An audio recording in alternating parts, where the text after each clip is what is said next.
manifestar através da fé e esperança do amor de Deus para nosso prestigiar com um mundo melhor, mais humano, menos diferenciado, com mais pudor e amor à nossa fé cristã.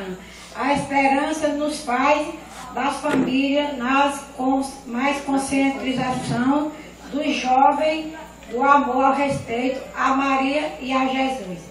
A esperança é fundamental quando se ama Deus, pois assim seremos por Ele gratificados pelas bênçãos da misericórdia de Maria.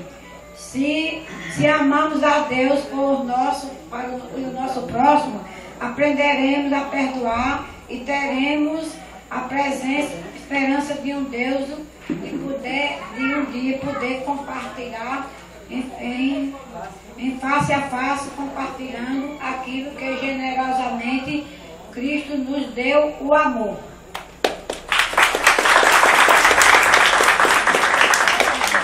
Érica, realidade.